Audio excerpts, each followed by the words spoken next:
Right, Moz, thank you so much for doing this. Why don't we, I guess, get started maybe with your background. You had a journey that kind of led you to levels. Why don't we start there and how you got where you are now? Sounds great. Thanks for having me. My background is actually quite non-linear. I trained as an electrical engineer undergrad and worked in a couple of engineering companies. I worked for Honeywell, Motorola, and Intel, and did the engineering tour.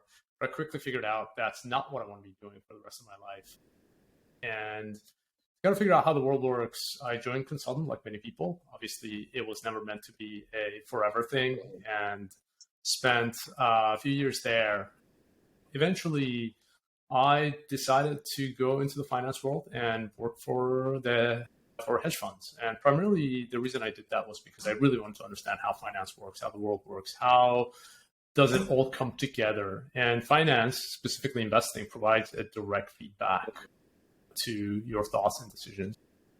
I did that for a few years, but again, that was never meant to be a forever thing, primarily because it's a fascinating area on a field, but it feels a little bit empty. And I think a lot of people that do that for some time come to that realization.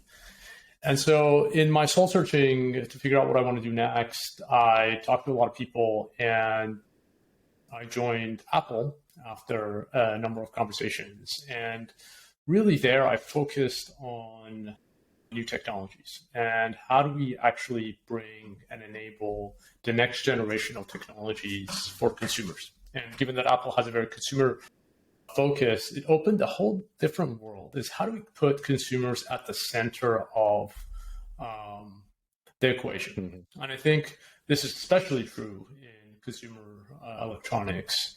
And that made an impression on me. And when Apple went deeper into health, given that we were in the new technology group, mm-hmm. I took the initiative to help build some of the health technologies or supported from the commercial and business side. And I spent the last number of years working on that. And I think what Apple really helped create was this foundation to put the control back into the hands of users, which is taking their data, which has never been available to them, and putting it on the device so they and other people can build on this platform, so people can look at their data and businesses can use that to put the consumer at the center, whether it's correlating their data, whether it's based on that data, giving them personalized feedback and coaching. Mm-hmm. And I did that for a number of years at Apple, and I got introduced to Levels about a year ago. And I really liked what I saw. At the time, I think they were very young, but for a company their age, they had published so much useful information and really broke down the problem from a consumer perspective, the same DNA that Apple had, putting the consumer in the middle. Because a lot of technology companies in health are coming from the payer and provider world, because I think there's this notion that's where things are. Yeah. Whereas I think our thesis, and I think increasingly this is becoming mainstream, is that we need to put the consumers in the middle and remove the disintermediation that's caused a lot of problems in the health system.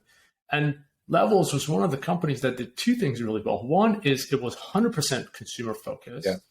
And two, it tackled the metabolic problem, which is a much broader problem than just diabetes or glucose. Yeah. It's how your body uses and produces energy, which is the underlying of a lot of the issues that people have in terms of chronic diseases. So they were really doing two things. One is going from the consumer perspective, and the other one was that they're taking a much broader approach. And I think when you have these moments in time where big changes or big steps need to be taken, I feel like startups are a better position to start that journey. Yeah. And then companies like Apple and other big players have a place in the ecosystem to really take that and make it a lot more mainstream. Yeah. But I felt like at this time in my career, this was the right move to come and help lead this change and really drive the metabolic health angle, which I think is one of the biggest challenges we face in health. Yeah. And then two is tackle it from the consumer side. That's awesome. There's so many things I want to directions I want to go with this. I'd be curious, your experience at Apple. We've dealt with a number of our investments were in healthcare. I've had clients in healthcare. A lot of them have had to go through these EMRs like Epic and things like that. And there's been this big kind of meta question about who should own the data at an individual patient level. And Apple, it seems like, was making a play or is making a play that should be, obviously that should be, the patient should own that. And secondly, that the platform or the device is the ideal place to house that. I would imagine that you had some exposure to that world. Like, how does that, first of all, is that an accurate representation, you think, of reality? And then secondly, like, how does that fit into kind of your mental model as you were evaluating where to go and as you discovered Levels? Because it seems like Levels, it's a spoke that plugs into the incredibly important spoke, but a spoke that kind of plugs into this hub that assumes that ideology that the patient should own their data and that data should be is ideally resident on a device that they're carrying around with them constantly. How do you think about that? Yeah. There's no doubt in my mind that the consumer should own their data. Yeah. And because of the way the health system has been set up, unfortunately, that's not the case. But there is no doubt in my mind that the consumer should own their data and then decide what they want to do with it, whether they want to use it to make decisions or whether share it with people that they trust and have their best interest in mind to help them on their health journey. And I think it all has to start from the person, because nobody cares about your health more than you. And so if you can share your data or work with people to improve that and that they're giving back to you and they have their best interest, obviously that's the best, most important relationship. Yeah. And in healthcare, unfortunately, the buyer and the user are separated, where the person that's paying is different than the person that's using, and naturally they're going to have different interests. And so what happens is that when you build a product for a payer, the buyer, you're going to build features for the person that's paying you. As we all know, incentives are super powerful. Instead of building features for the person that's going to be use it. And this is why we end up in this quagmire of creating a lot of products that nobody uses. And so by flipping that on its head, I think there's an opportunity to make a big difference. And go back to one of your questions, I have no doubt that the consumer should own their data. And I think Apple played a really big role in the space. And I was really proud of being part of that team. I'm part of Apple for as long as I was. I was there almost 9 years. And the philosophy runs deep.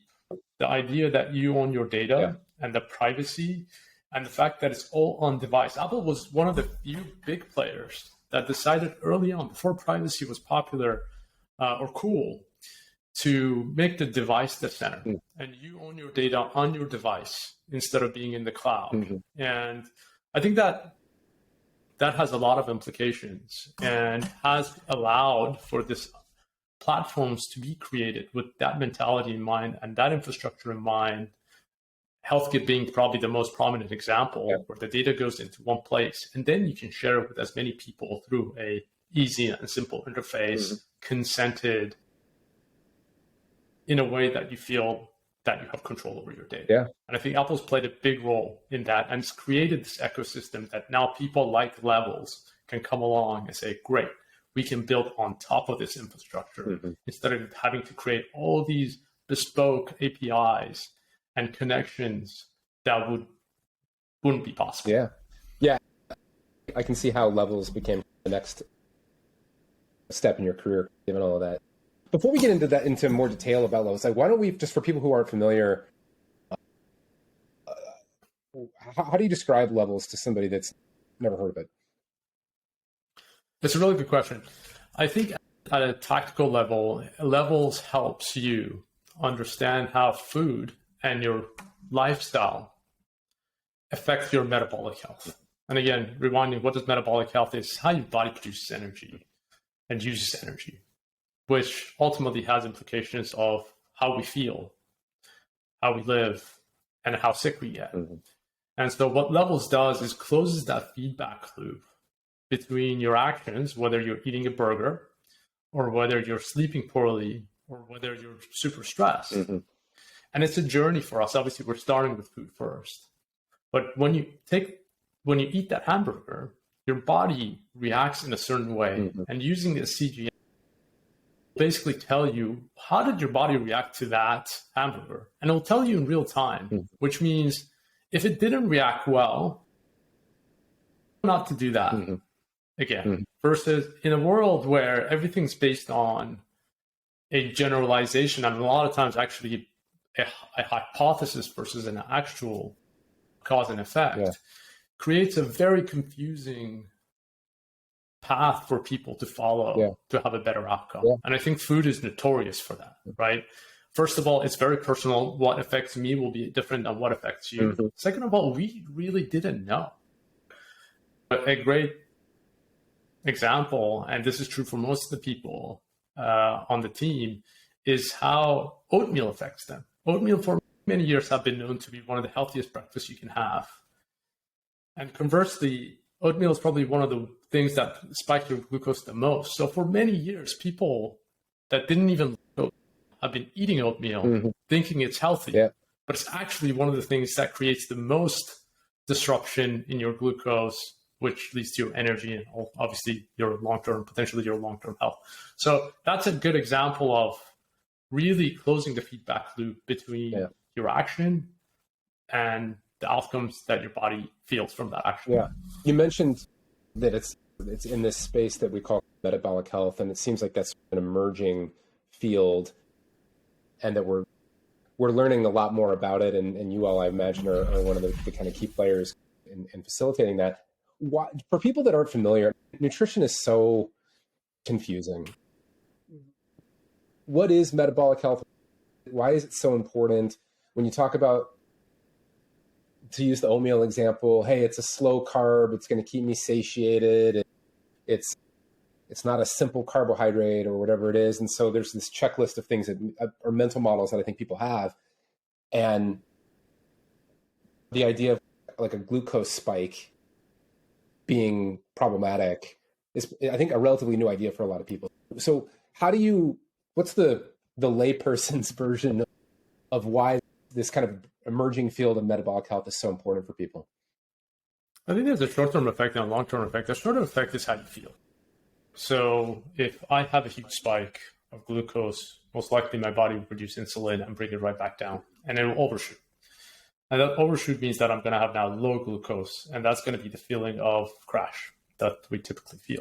So there's a feeling nature of it, and that leads to our daily action. So if I feel tired, I'm probably not going to be capable in school. If I'm trying to learn, I'm probably not going to be as sharp in a meeting at work if I'm trying to make a point.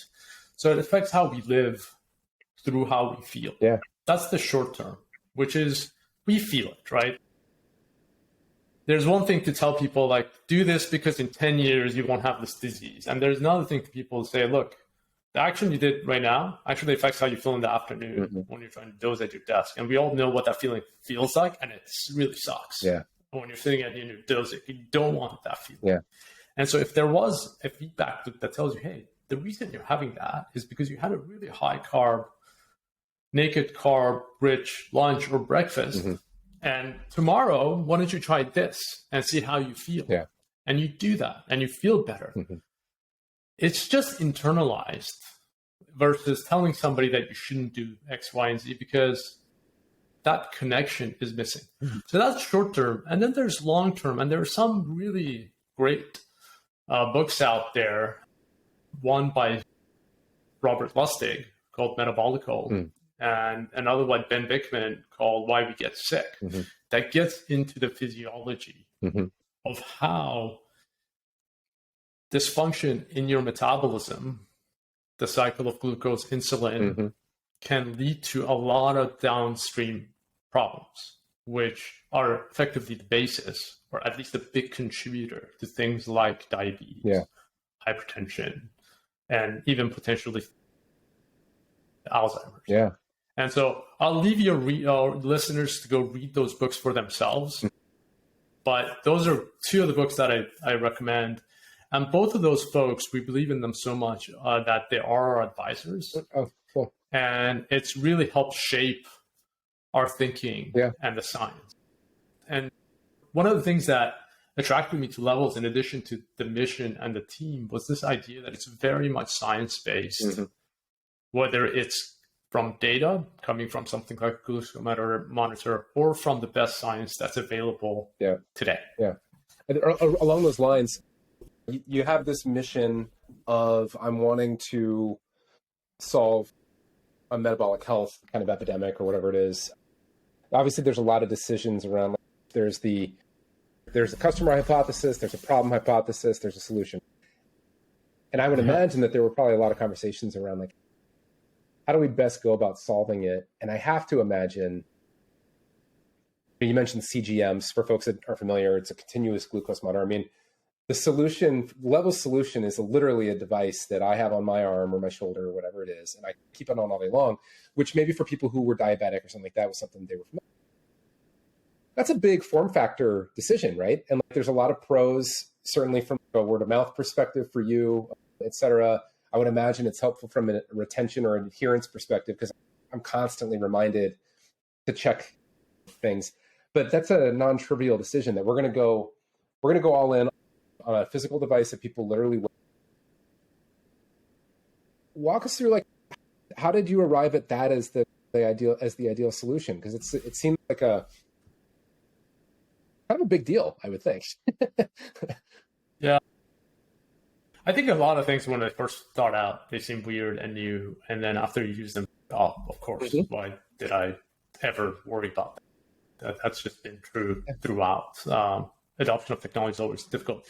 But the hypothesis for us is closing the feedback loop. So our big vision for the company is becoming a bioobservability company, which is effectively, can we objectively tell you what's going on inside your body at the molecular level? Because until you know that and you can provide these feedback loops real time, you really don't know whether your behavior is leading to this outcome inside your body. Yeah.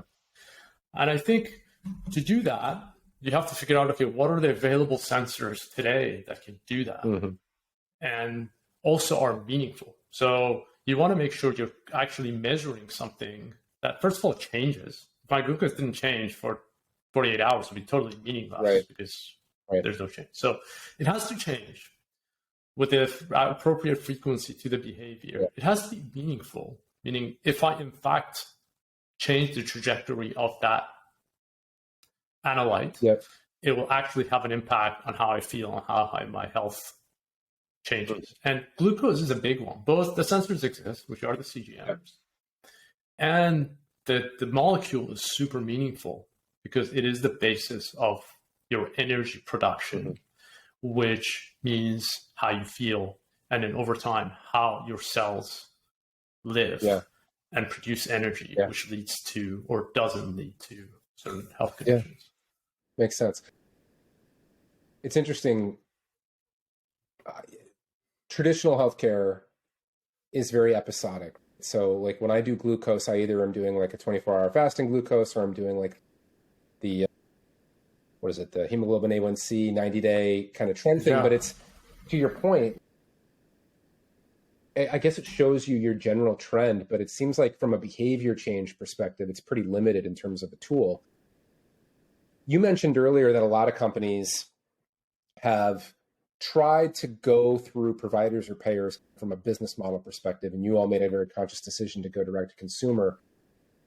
I'd be really interested to learn like how that thought process went, because on the one hand, I would think that if you could convince care providers that you can get patients to wear the, like non-diabetic patients to wear these things, that just the volume of data and the quality of the data would just be orders of magnitude better than what they're currently getting.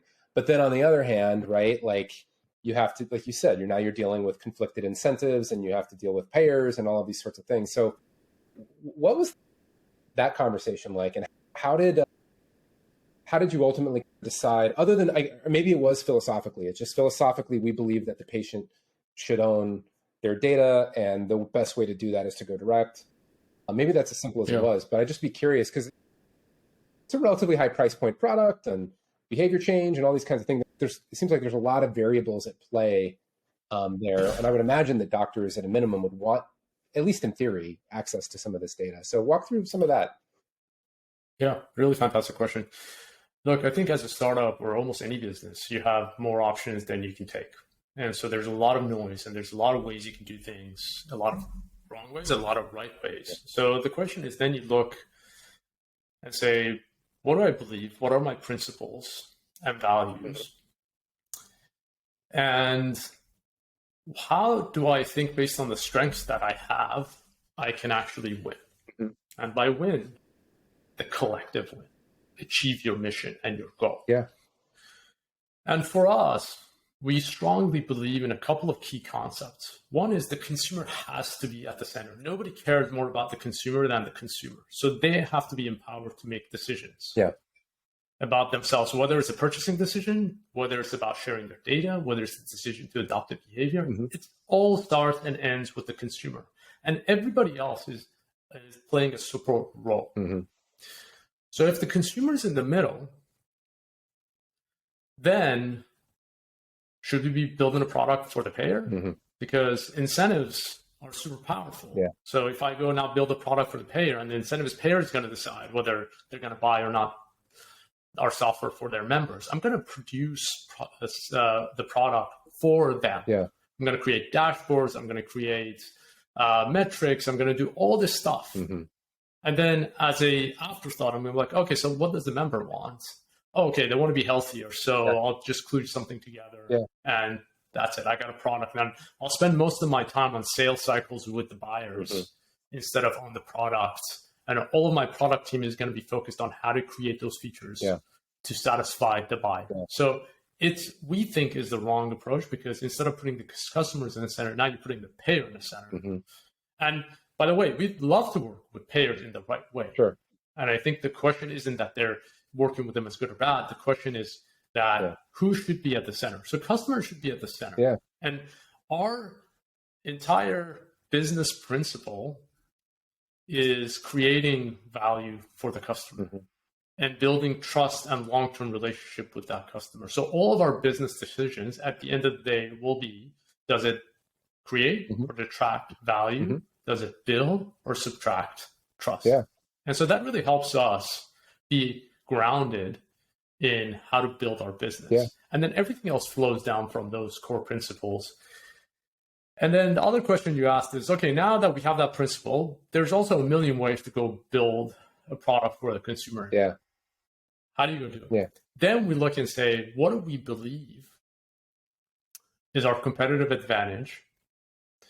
And what do we know that we think will work? Mm-hmm. And two concepts. One, because of being startup and because of being, I would say, a relatively senior team, a relatively driven team, we think we can move fast. Yeah. So anything that we think will slow us down, we'll try to manage. Mm-hmm.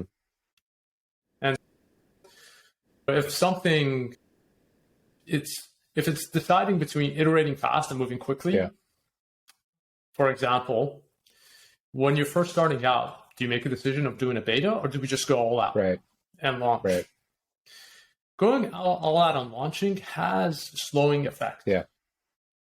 Because you haven't found your market fit. You can't change the product all the time. Yeah. You can't get as much feedback. Yeah. You can't do a lot of things you can do in beta. So it seems like it wouldn't allow you to seems like, at least from an early adopter perspective, there's a very particular type of person that would want to use this at the outset, that is comfortable with this new mental model. When you think about like the fusion of innovations and all that kind of thing, like when you do the grand launch, you can't self-select for those people. And I would imagine that from the kind of data that you get is polluted. People who don't adopt, people that weren't going to adopt anyway, all that kind of stuff. That's interesting. Yeah, totally. And it creates all sorts of problems. One is the idea that noise. There's a ton of noise in the system, so you don't know which one's noise and what's signal. The other one is you have to deal with a lot more things. So instead of focusing on building and innovating, you're reacting. And so but that's just an example. So speed is one. Yeah. The other thing is we really believe in this concept of feedback loops or control systems. In any control system, if you've studied control theory, it's about minimizing the error. Mm-hmm. in order to be able to minimize the error, you have to have a closed feedback loop, and you have to be able to observe the system. Yeah.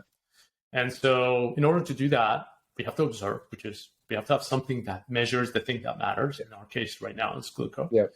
And in order to close that feedback loop, we have to have a software on top of it that turns the insight, the measurement to insight, to action, and closes that loop continuously to drive to a direction. If you look in nature, things that have closed feedback loops are things that get large and big, and things that don't grow. And so the idea is then how can you create these positive feedback loops in a way to create this outsized effect? Yeah. And you then build down from there. Okay, what pieces do I need to put in place to make that happen, and so on and so forth. So from a practical perspective, does that mean that, for example, like you mentioned, you have a longer term vision of, I don't remember exactly how you phrased it. You want to have visibility into kind of all of the things that are going on in me is how bioobservability. Yeah. Yep.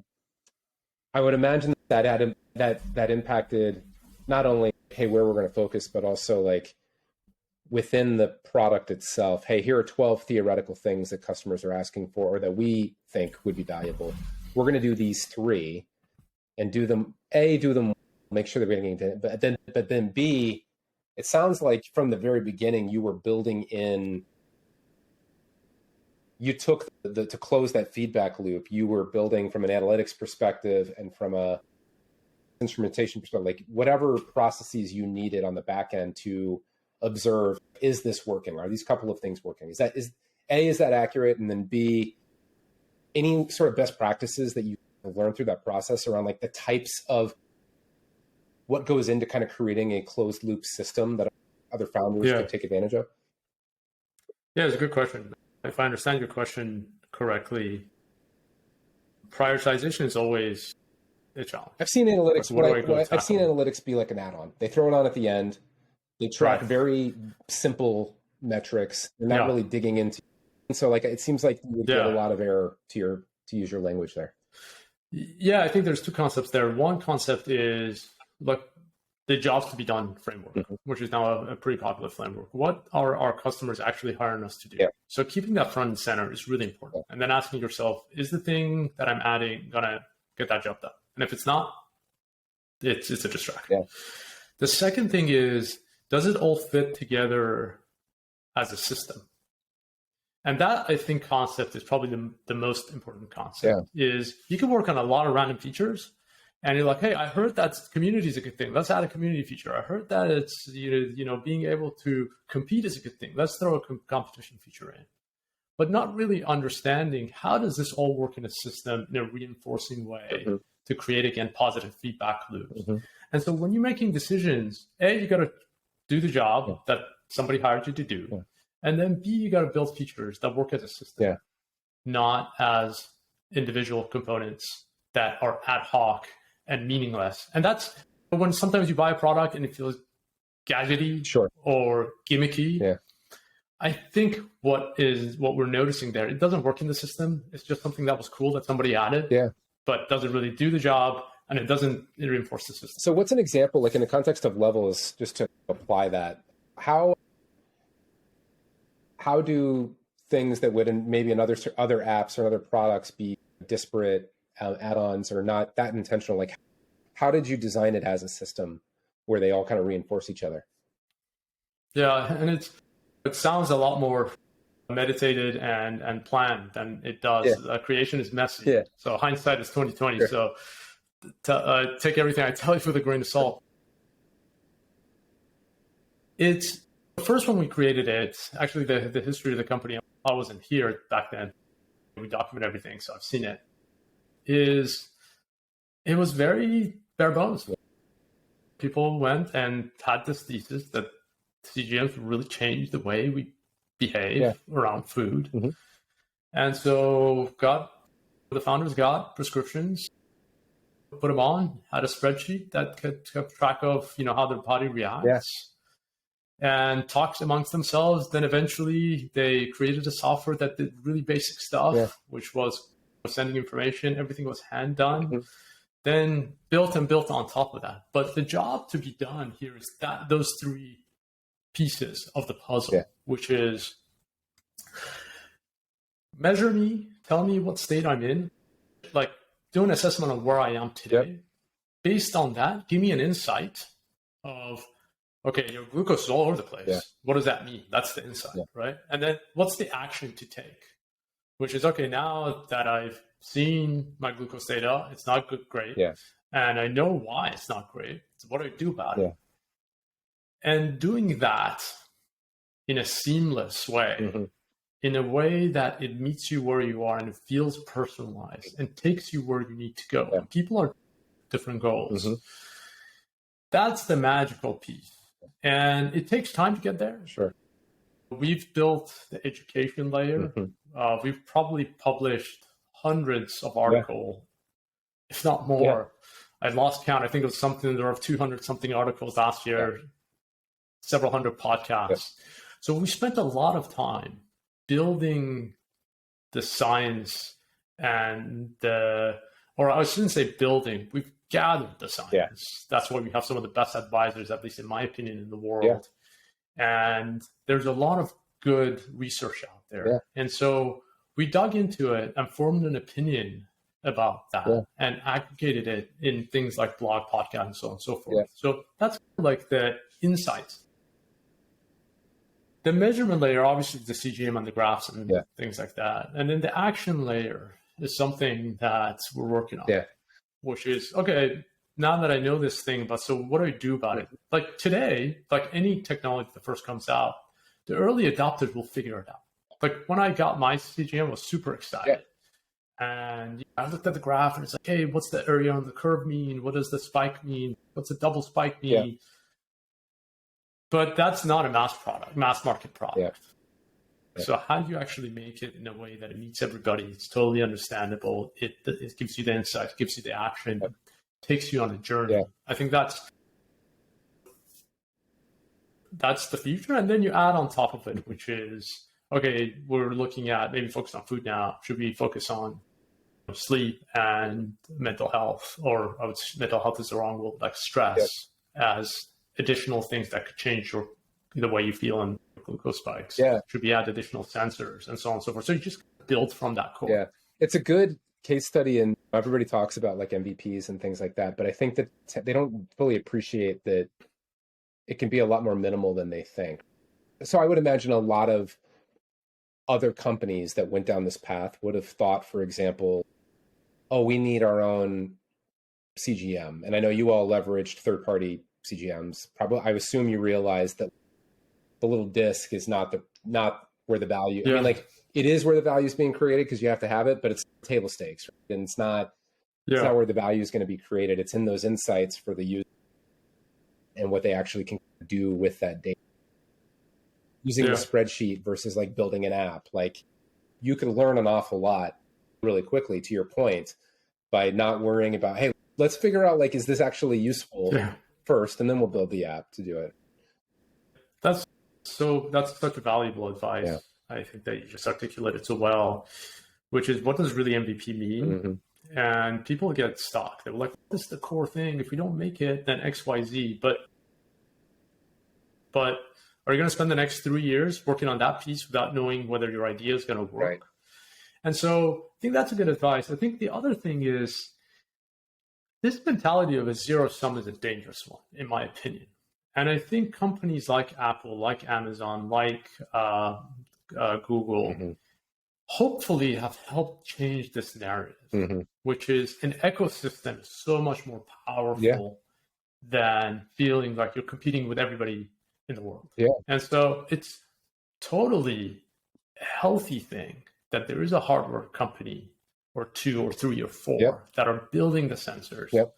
You know, it's totally healthy that there are a number of software companies that are building the experience. And that's all good. And I think Apple really taught me that. Building HealthKit and letting everybody build on top of it, even allowing a third-party hardware like Garmin or Aura to build on top of that software platform, or even on the Apple Watch, allowing other people to build software like Strava, building software in addition to Apple's native. And it's not a competition. It's just a really rich ecosystem that brings value to consumers, which again, if you think about the consumer at the center, it really changes your perspective because you no longer think about it as a zero sum. You think about how can we all collectively create value for the consumer.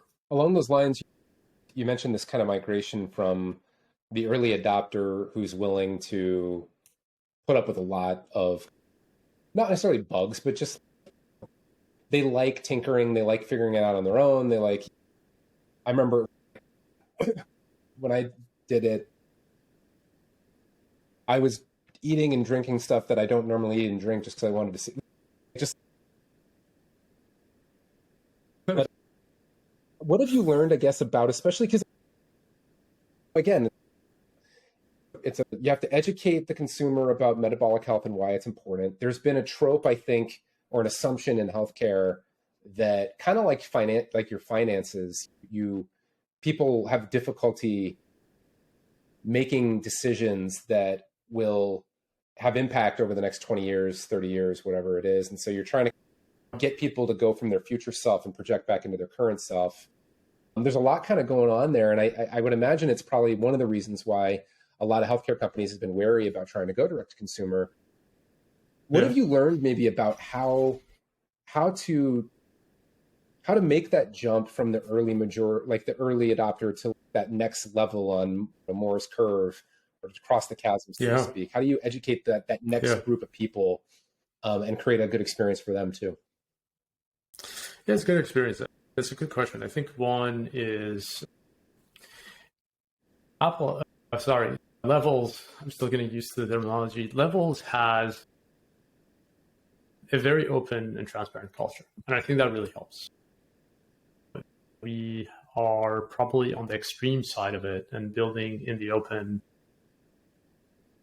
And as part of that, you have to be transparent and somewhat humble, right? When we create these products, we don't know if everything will pan out, our features, the way we present it. And we really want to bring in our community and our members. And there's a reason why we call them members versus just users or customers, because we want this value exchange to be two ways.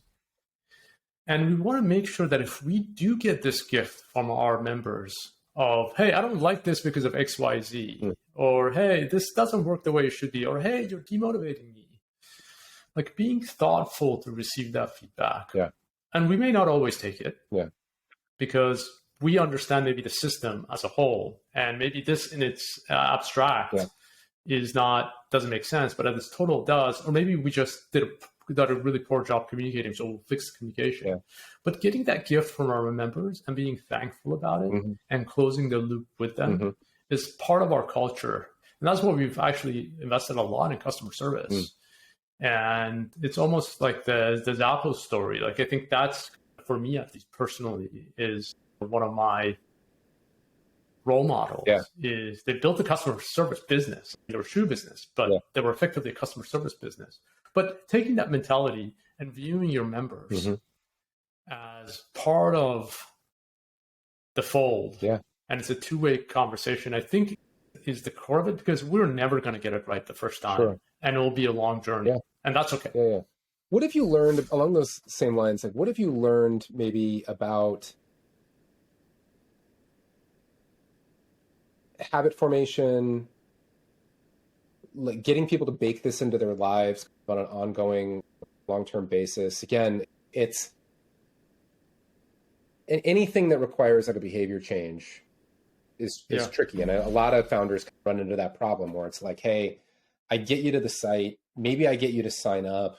Maybe I even get you to do something once or twice, but to embed it into my life is tricky. And I guess on the one hand, like you've got, again, it's literally on my arm. And so I have this constant reminder to check in. So maybe that's doing 80% of the work for you, but I'd just be curious to see what you've learned around, because especially in healthcare, like that's one of the things they talk about all the time is like adherence is such a challenge. I can't get them to take their meds. I can't get them to do the supplement. I can't get them to do the training program. What have you learned about successfully getting people to change their behavior? Yeah, behavior change is a very hot topic. And we're all fortunate that now there's a lot of science, both from the neurology and psychology perspective. And I think the neurology piece is actually super fascinating.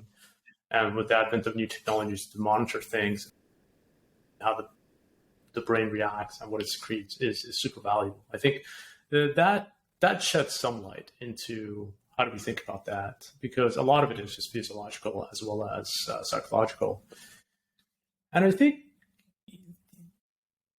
the question you got to ask yourself, the reason adherence doesn't work is, in my opinion, is because they didn't create the product for the consumer. And so I think you have to go a lot deeper into figuring out, first of all, like trying to get people to adhere to something that's not their goal or they're not incentivized. And also they don't feel good about doing is very hard. I have a 4-year-old and I now see it. It's really interesting watching them.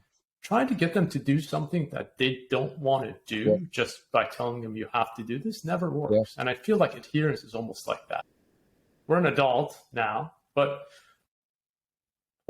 it's not done in the right way. So I think there's a lot of good science around how do you actually create behavior. And the idea that you set a goal that the person is bought into and wants to achieve. Meeting them where they are so that you don't provide negative feedback in a way that prevents them from taking the steps that they need to take.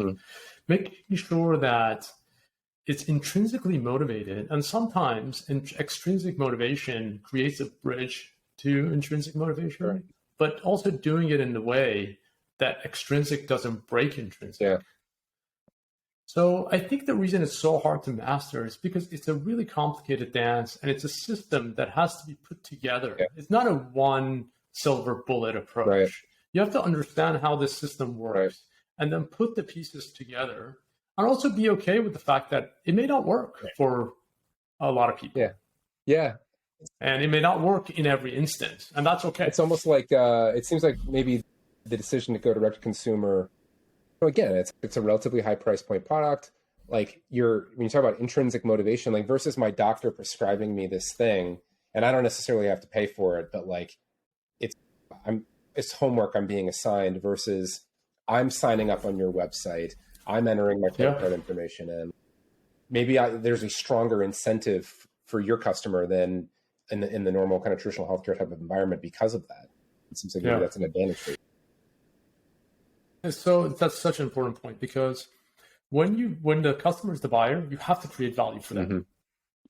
And the value is perceived. So you could be creating a ton of value, but if it's not perceived, it doesn't matter. So now if you look at it from that lens, so okay, I'm going to create a product that creates value for you, because only when the value created is greater, perceived value created is greater than the cost you're going to incur is when you're going to purchase or adhere with this product. And then you say, let's go break down value creation.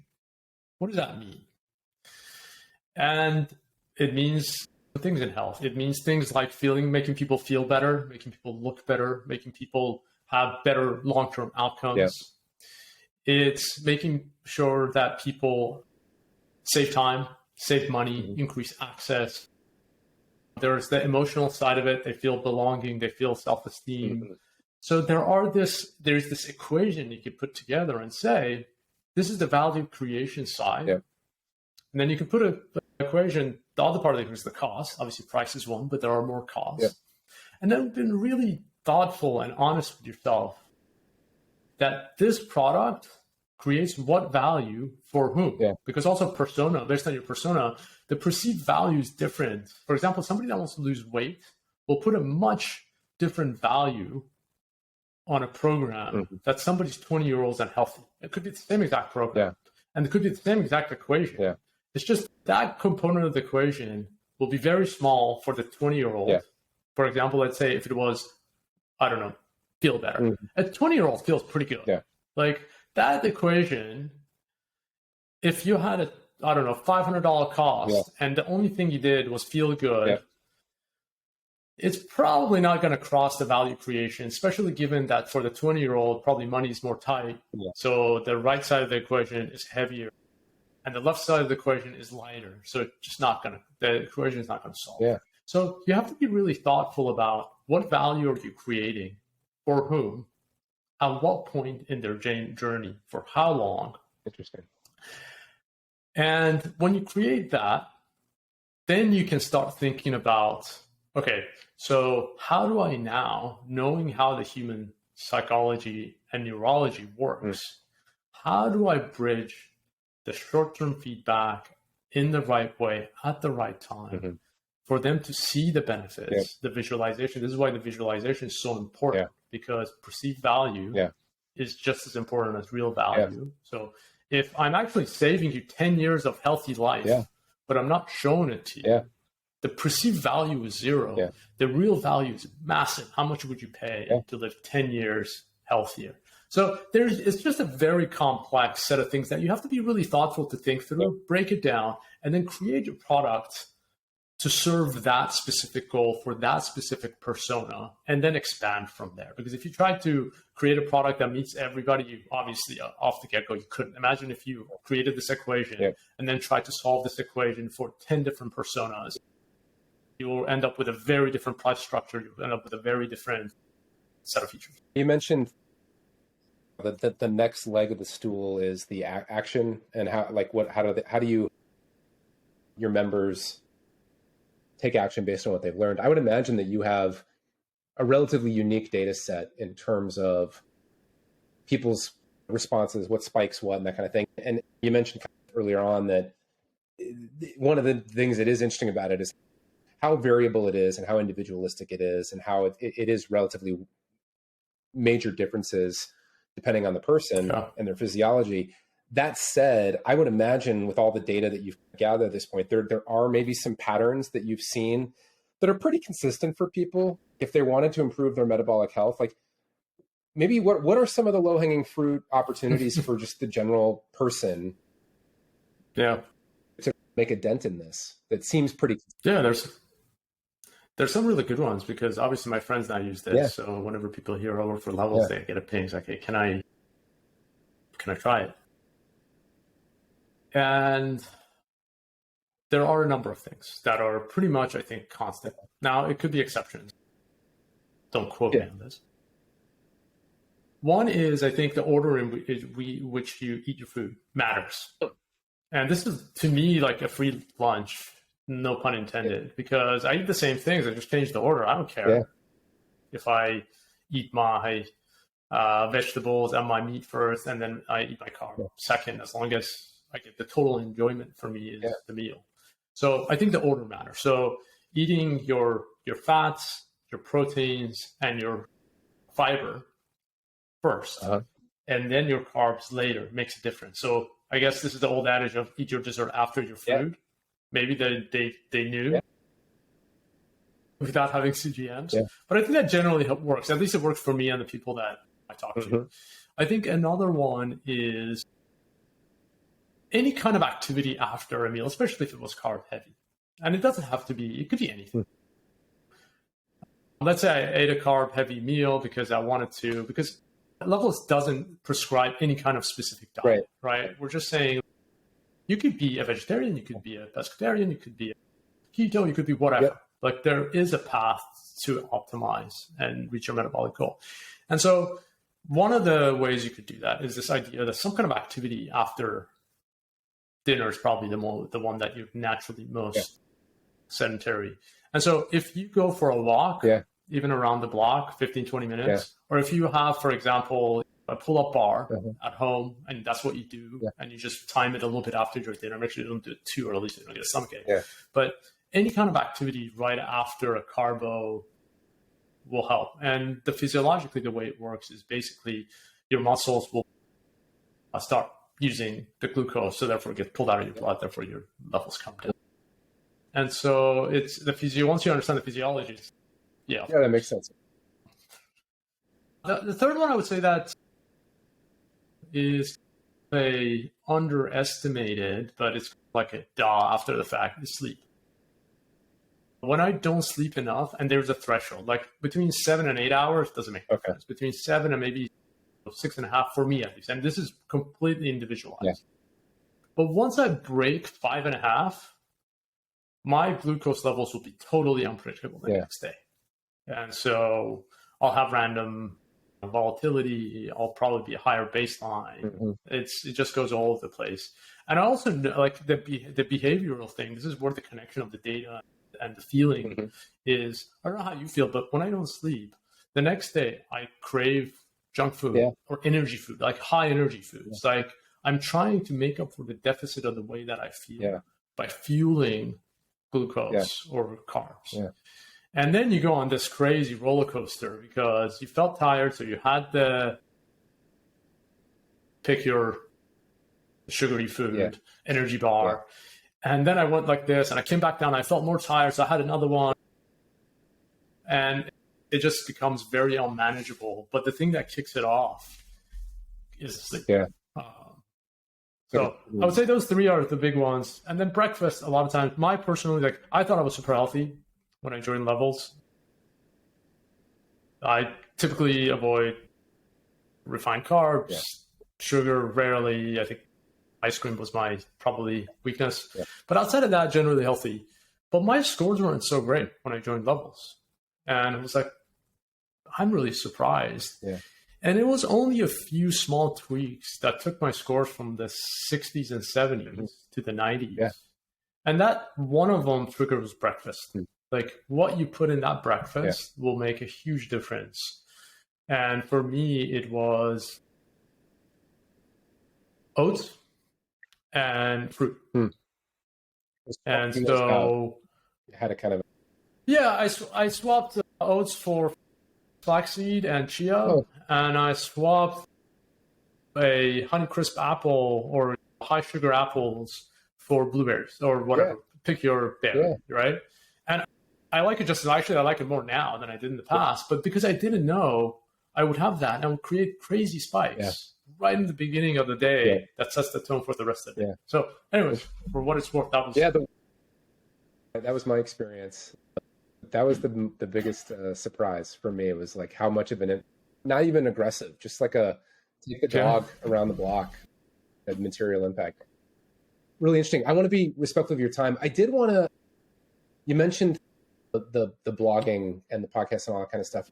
I teach a class at Kellogg in digital marketing, and one of the things I've shown them, I talk a lot about not becoming reliant on paid acquisition as your primary channel, and being really aggressive about trying to build up some organic form of acquisition. And obviously, I think you probably have one. Just again, the device spurs conversation, but you were very deliberate about content.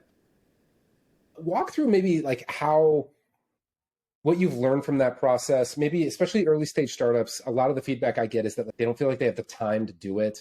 And so they don't prioritize it. And then they get in this quagmire where they run into CAC issues and things like that. So like, how did you all think about organic and maybe advice on how to invest in it for other startups to think about? Yeah, to be honest, I can't take credit for any of this stuff. And we were so lucky to have some really incredibly talented people, specifically Ben Grenell, our head of growth, and then Mike Haney, head of editorial, and then obviously Casey. So they're the brainchild behind this. But I could try to describe the thinking. It all comes, again, from the core values we talked about at the beginning, which is create value for the customer. Everything is within this lens of create value for the customer. And if you think about social media ads, it creates zero value for the customer. It's a flash in the pan, and it doesn't it's very fleeting. And flipping that on its head, it's okay, so how can we create awareness? Because ultimately this is awareness and conversion, right? Awareness and conversion strategies. So how can we do awareness and conversion in a much more sustainable way that, again, creates a feedback loop, again, creates this positive reinforcing growth mentality. So the two concepts we talked about, one is create value for the customers, two is create feedback loops. And you could apply that to marketing and awareness and growth. And so if you think about content, that's exactly what it does. So by creating content, you are creating knowledge that will add value to users. It will increase awareness. Yeah. It's reusable. It can be reinforced in all these different ways in the system. Mm-hmm. And for example, you could take the content, you could do a podcast with it, right? You can, and then if you want conversion, you can work with a reputable podcast personality that is aligned with your brand and your message to create the conversion. So now, not to say that there isn't a place for marketing and social marketing, but it has to be very deliberate and very targeted versus this do it and hope for the best strategy. It's interruption marketing versus, presumably, I would imagine that you're acquiring most of your audience from that stuff either through organic search, which is I typed in something and you're answering my question, or organic social, which implies that somebody shared it because they thought it was valuable. So you're, to your point, you're flipping it on its head. Really interesting. So what's the future? You mentioned you want to own all the things that are going on in my body. You talked about sleep. It sounds like would be an interesting kind of correlative exercise. What does the future of Levels look like? Yeah, well, just to be clear, we don't want to own anything in your body. In an ecosystem, you're part of a larger. Got it. Yeah, but joking aside, I think this idea that we really want to be the trusted entity to help you understand what's going on in your body and help you make behavior changes based on data, based on science, so that you could have both a short-term impact, being happier, feeling better, more energy, play more with your kids, whatever, stay up late, more if you're feeling good, and the long-term trajectory to avoid metabolic health dysfunction and all the things that come with it. Unfortunately, the stats are that over 80%, I think the number is 88% of people in America suffer from some sort of metabolic dysfunction. And obviously, obesity is, I think, 40% plus, but even more than that, all these things that lead to this dysfunction of energy production and usage in your cell, it's a real problem. And we're hoping that by making this feedback loop complete and providing the insights and the actions, we can help make a dent in that. That's our big vision. Got it. Very cool. Well, for folks that want to learn more about Levels, where should we send them? We have our website, which has a ton of great content on it. And we're also active on different social media outlets. Well, Maz, this was really illuminating. I really appreciate you taking the time, and best of luck in the coming years as you continue to champion this cause. I think it's a super important one, and I know the product had a material impact on how I make food decisions. So I imagine it's doing the same for everybody else. So really appreciate you taking the time. This was great. Thanks, Sean. Yeah, it was fun. Thank you for having me.